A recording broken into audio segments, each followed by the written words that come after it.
Assalamualaikum warahmatullahi wabarakatuh. Nama saya Aditya Dermawan, NPM 0211919155. Saya Elsada Intan Sari Simanjuntak, NPM 1969. Nama saya Santi Altina Ginting, NPM 0221191174. Nama saya Andita Rahmani, saya dari 2E Akuntansi, NPM 0221 Nama saya Kirana Salsabila, NPM 0221 Perkenalkan, nama saya Ronald Daniel dari kelompok 6. Brian Ahmad Nugraha, NPM 0221 Saya akan mempresentasikan tentang pertumbuhan ekonomi. Pertumbuhan ekonomi adalah proses perubahan kondisi perekonomian suatu negara secara berkesinambungan menuju keadaan yang lebih baik selama periode tertentu. Pertumbuhan ekonomi dapat diartikan juga sebagai proses kenaikan kapasitas produksi suatu perekonomian yang diwujudkan dalam bentuk kenaikan pendapatan nasional. Adanya pertumbuhan ekonomi merupakan indikasi keberhasilan pembangunan ekonomi. Selain itu, pertumbuhan ekonomi di suatu negara menjadi alat ukur untuk melihat atau menganalisa seberapa jauh tingkat perkembangan perekonomian di negara tersebut. Menurut Sadono Sukirno, dalam analisis makro, tingkat pertumbuhan ekonomi yang dicapai oleh suatu negara diukur dari perkembangan pendapatan nasional real yang dicapai suatu negara. Dan menurut metode pengeluaran dalam perhitungan pendapatan nasional, salah satu faktornya adalah investasi. Investasi merupakan kunci utama untuk mencapai peningkatan pertumbuhan ekonomi yang tercermin dari kemampuannya meningkatkan laju pertumbuhan dan tingkat pendapatan. Semakin besar investasi suatu negara, akan semakin besar pula tingkat pertumbuhan ekonomi yang bisa dicapai.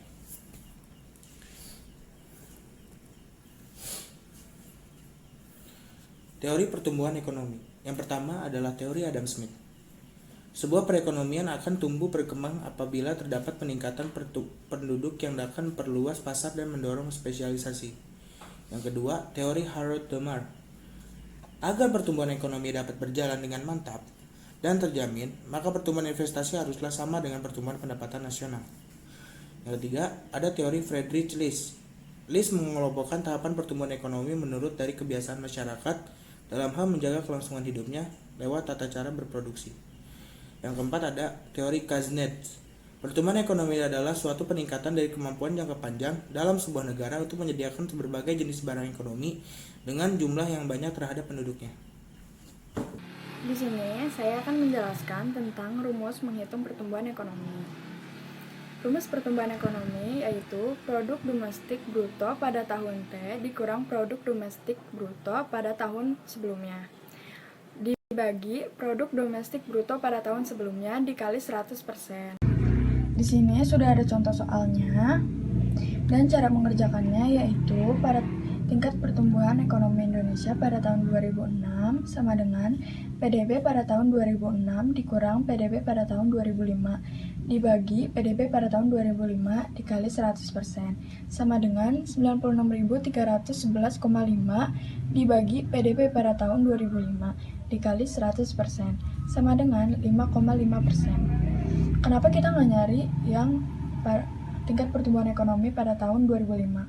Karena untuk mencari tingkat pertumbuhan ekonomi pada tahun 2005 dibutuhkan data PDB pada tahun 2004. Karena di sini tidak ada data 2004, maka dari itu tingkat pertumbuhan ekonomi pada tahun 2005 tidak dapat dikerjakan. Dan selanjutnya, tingkat pertumbuhan ekonomi pada tahun 2007 sama dengan PDB pada tahun 2007 dikurang PDB pada tahun 2006 dibagi PDB pada tahun 2006 dikali 100% sama dengan 115.893,1 dibagi PDB pada tahun 2006 dikali 100%, hasilnya 6,247%. Selanjutnya, tingkat pertumbuhan ekonomi pada tahun 2008 sama dengan PDB pada tahun 2008 dikurang PDB pada tahun 2007 dibagi PDB pada tahun 2007 dikali 100% sama dengan 120.083,9 dibagi PDB pada tahun 2007 dikali 100% sama dengan 6,117%. Untuk rata-rata pertumbuhan ekonominya yaitu Hasil dari pertumbuhan ekonomi ini ditambah, yaitu ini 5,50% ditambah 6,247% ditambah 6,117% dibagi tahun yang telah kita cari pertumbuhan ekonominya, yaitu ada 3 tahun, yaitu 2006, 2007, dan 2008. Tulis di sini 3, sama dengan 5,95%.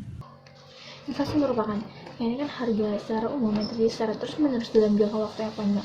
Pada umumnya, inflasi ini terjadi karena jumlah uang yang beredar di masyarakat itu jauh lebih tinggi dari yang dibutuhkan. Selanjutnya, jenis-jenis inflasi. Jenis inflasi pertama itu berdasarkan sifatnya, itu dibagi menjadi 4. Pertama ada inflasi ringan. Inflasi ringan itu yang besarnya kurang dari 10%. Yang kedua ada inflasi sedang, yaitu inflasi yang besarannya itu 10-30%. Yang ketiga itu ada inflasi berat, yaitu inflasi dari yang besarnya itu dari 30% sampai 100%.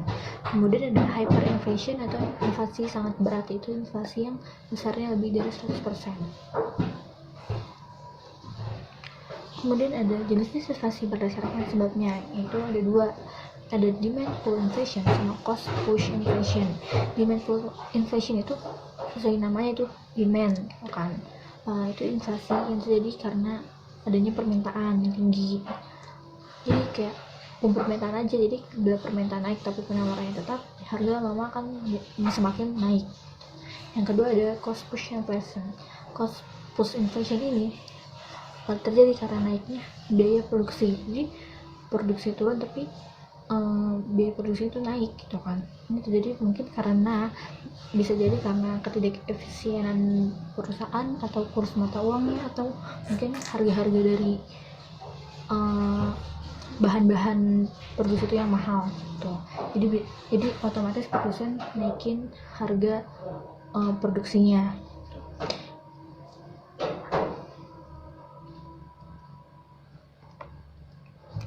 Kemudian ada jenis-jenis inflasi berdasarkan asalnya gitu. Pertama itu inflasi yang berasal dari dalam negeri.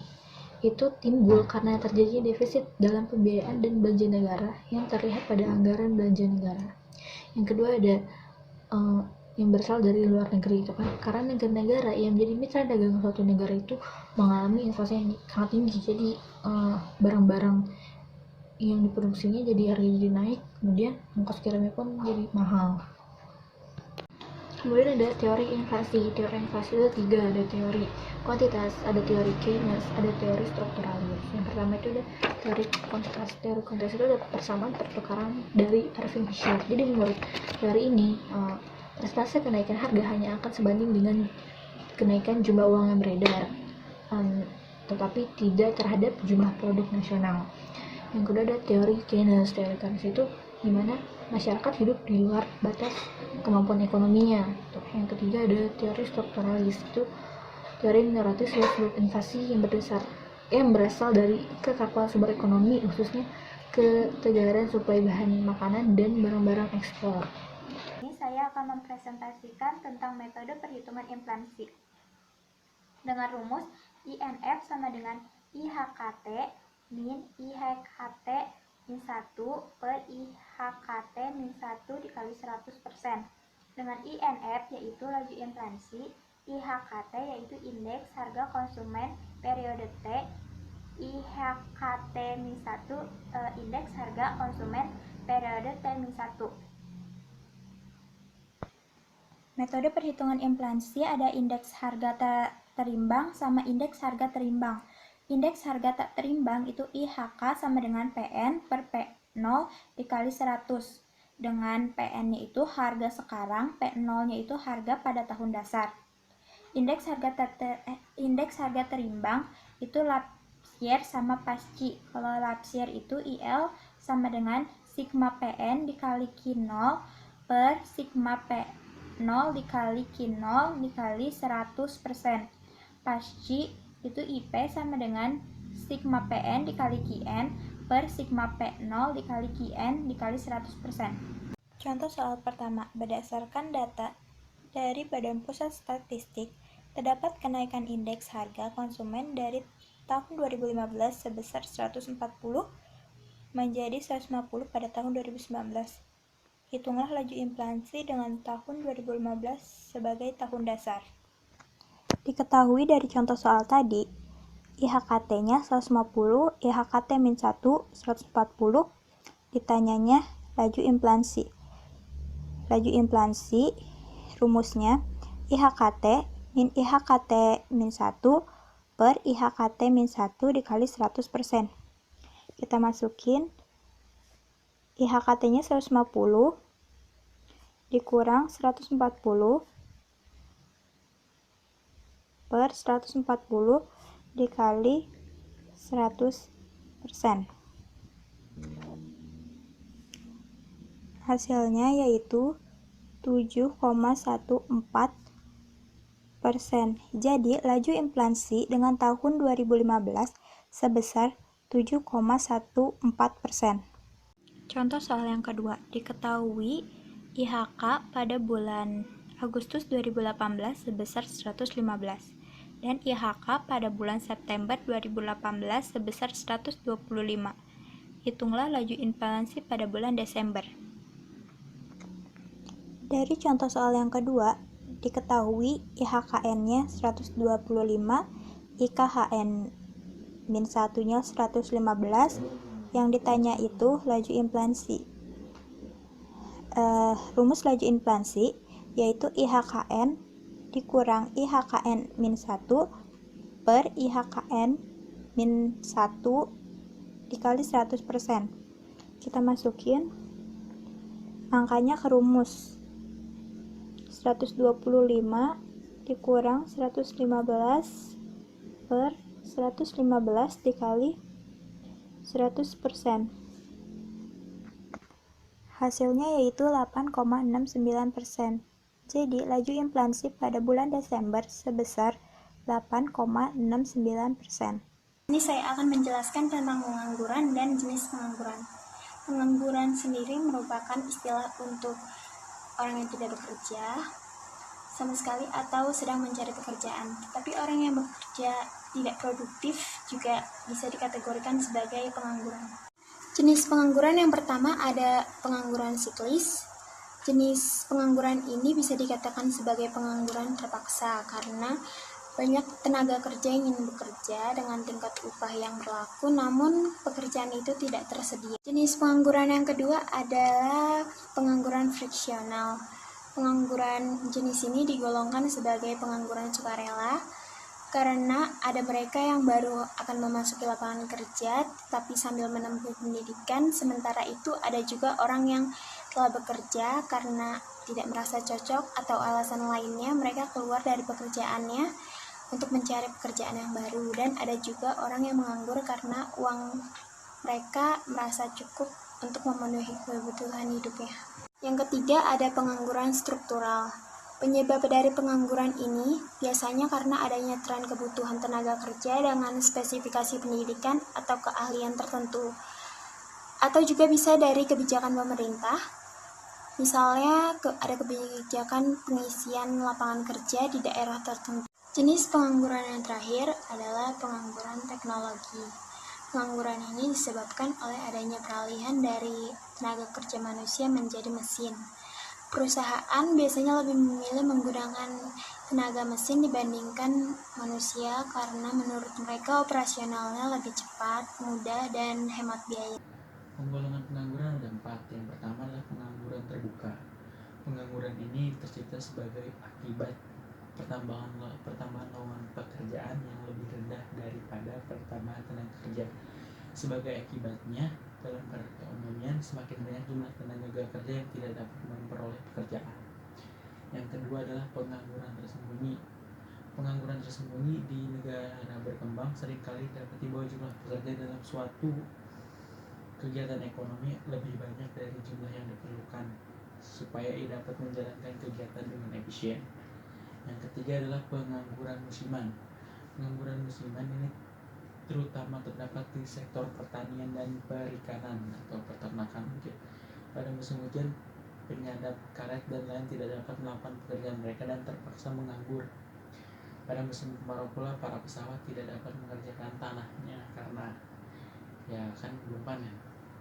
Dan yang keempat adalah setengah menganggur. Di negara-negara berkembang, penghijrahan atau imigrasi dari desa ke kota adalah sangat pesat. Sebagai Akibatnya tidak semua orang yang pindah kota dapat memperoleh pekerjaan dengan mudah.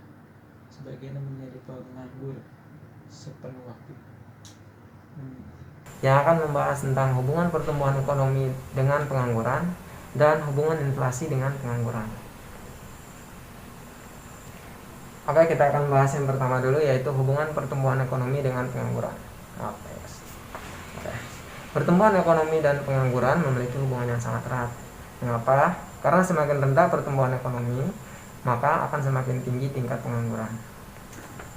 Hal ini disebabkan karena penduduk yang bekerja berkontribusi dalam menghasilkan barang dan jasa, sedangkan penduduk yang tidak bekerja atau pengangguran tidak berkontribusi.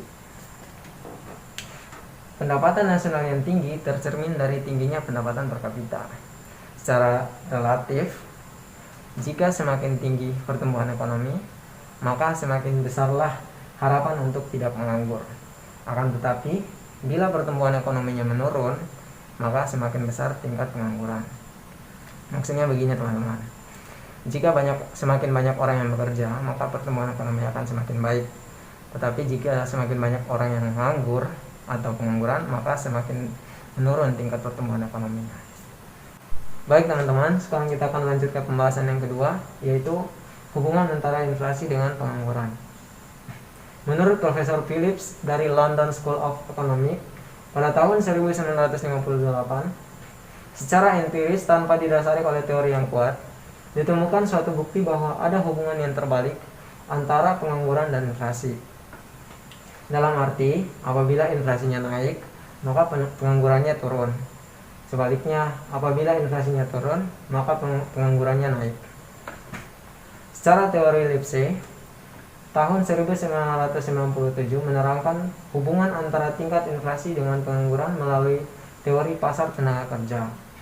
Menurutnya, upah tenaga kerja akan cenderung turun apabila pengangguran relatif banyak, karena banyaknya tingkat pengangguran mencerminkan adanya kelebihan penawaran tenaga kerja. Sebaliknya, upah tenaga kerja naik apabila tingkat penganggurannya relatif turun, karena adanya kelebihan permintaan tenaga kerja. Maksudnya begini teman-teman, jika upah tenaga kerjanya meningkat, maka orang akan semakin banyak untuk bekerja, memilih untuk bekerja. Dalam artian ini, maka semakin menurunlah tingkat pengangguran. Nah, akan tetapi jika upah tenaga kerjanya menurun, maka semakin banyak orang yang memilih untuk tidak bekerja. Dalam hal ini, tingkat penganggurannya akan semakin meningkat. Baik teman-teman, sekian presentasi dari saya dan teman-teman kelompok. Saya mewakili teman-teman kelompok mengucapkan banyak terima kasih dan mohon maaf atas segala kekurangannya. Wassalamualaikum warahmatullahi wabarakatuh.